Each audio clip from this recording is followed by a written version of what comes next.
tinitigan ko, nilapitan ko, hanggang sa may diwata na pagdinat ko. Nalasing, kagabi, ang galing, katabi, kanabi, napati.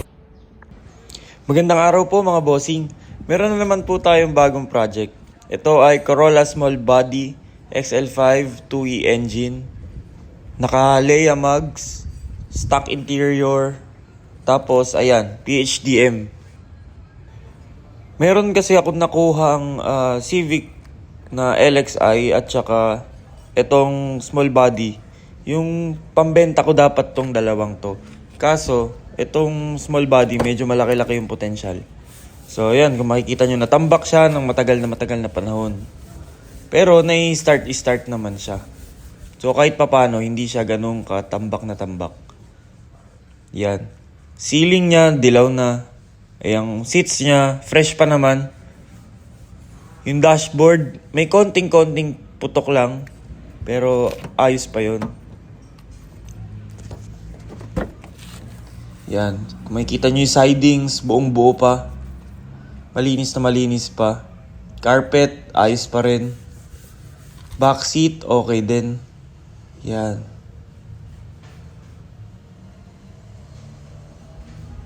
Nakuha lang pala natin to, parang lumalabas 25,000 lang. Kompleto papel nito. Registered siya last 2019. Yan. Kung mapapansin nyo, kasi wala akong alam talaga dito sa Corolla na to. At saka sa kahit anong Corolla, kasi hindi ako maka-Toyota Corolla guy. So ngayon, ang gagawin natin, ibebenta ko yung isang project car ko na Nissan B12 na box type.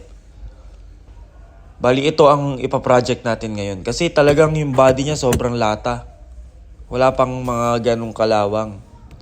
Ayan yung putok niya sa dashboard. Maliit lang. Yung ceiling, madali na yan. Yung manibela niya parang kung di ako nagkakamali. Basta hindi ko alam, tri-spoke yan. Yan, yung mga ayan yung kasama niyang sasakyan. Kaso, ayan, maririnig niyo po, talagang sobrang latang-lata yan. Ang laki ng potential niya para maging project car. So ayan, bumaba muna ako. Diyan lang yan sa baba namin.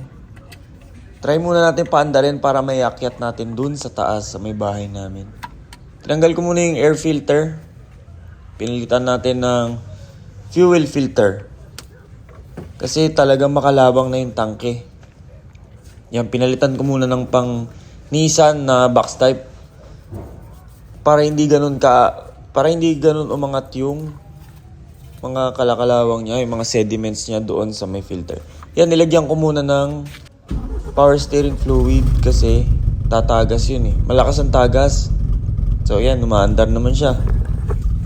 Pero palyado.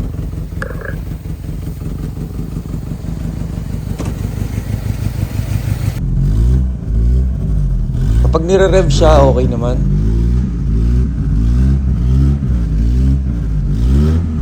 Kaso talagang namamatay siya. Palyado talaga. Barado carb. So yan yung box type ng kapatid ko.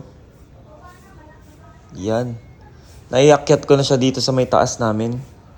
So wala naman tayong ibang gagawin dito kundi lilinisin lang po muna natin. Yan. Sinabon-sabon ko yung mga upuan. Nilinis ko yung carpet. Tinanggal ko yung lumang tint. Yan. Nilinis ko yung dashboard. Kung makikita nyo, fresh na. Pwede nang magsakay ng chicks. Ayan o. So hanggang dito lang po muna tayo. Next video, magpapalit po tayo ng tangke. Maglo-lowered tayo, magpapalit tayo ng mugs. Salamat po!